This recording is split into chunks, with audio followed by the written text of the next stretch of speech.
Peloton maison de Paul Fournel aux éditions du Seuil. Descendre. Le monde est mal fait. L'idéal serait que la descente vienne avant la montée et non pas après. Les organisateurs devraient faire des départs du sommet. Il faut être en forme pour descendre. Il faut être frais. Quand tu arrives en haut d'un col, tu es forcément carbonisé. Soit que tu étais vite et que tu jouais la gagne, soit que tu étais cuit et que tu montais à l'agonie.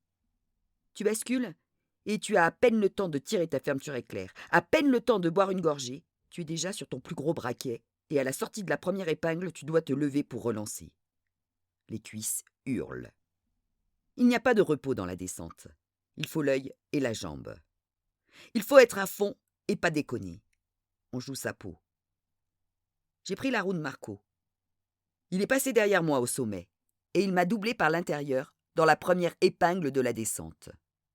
Je me mets derrière lui à 2 mètres et je calque mon allure sur la sienne. Marco sait descendre.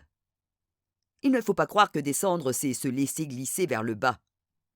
Pour bien descendre, il faut aller plus vite que la route. Il faut la dominer et ne jamais la subir. C'est pour ça qu'il faut être frais. Marco descend vite et ça ne se voit pas. Rien ne bouge. Il ne sort pas les genoux vers l'intérieur du virage. Ses freinages sont courts et secs avec une dominante sur le frein avant. Ses trajectoires sont impeccables. Il ouvre large, fixe son point de corde et plonge. Il sort au ras du fossé et il est déjà en danseuse pour regagner de la vitesse. Il ne faut pas penser quand on descend. Il ne faut pas penser qu'on est à 90 km/h sur des boyaux de 22 mm gonflés à 10 bars. Il ne faut pas penser qu'on est sur un cadre en carbone tendu comme un arc. Il ne faut pas penser à ses enfants, à sa femme. Il ne faut pas penser à l'hélicoptère des secours, à l'hôpital dans la vallée.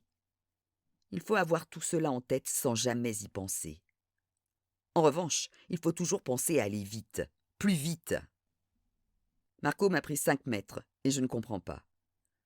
Nous avons le même gabarit, le même poids, le même matériel. Je sais faire du vélo comme lui et il m'a pris 5 mètres.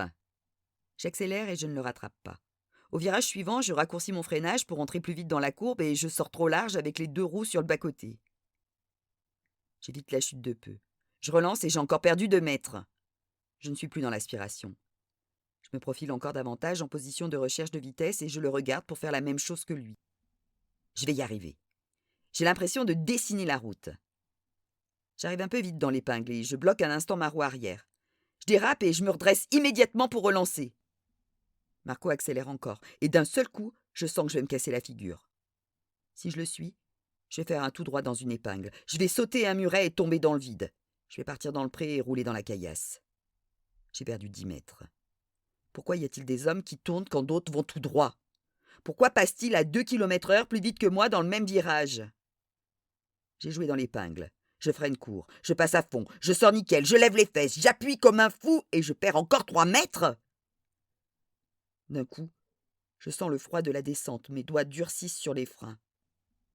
Il faut que je ralentisse, sinon je vais me raidir et il n'y a rien de pire que la raideur en descente. Marco disparaît dans la courbe. Il a une épingle d'avance sur moi maintenant. Je ne le vois plus et je ne sais plus comment faire.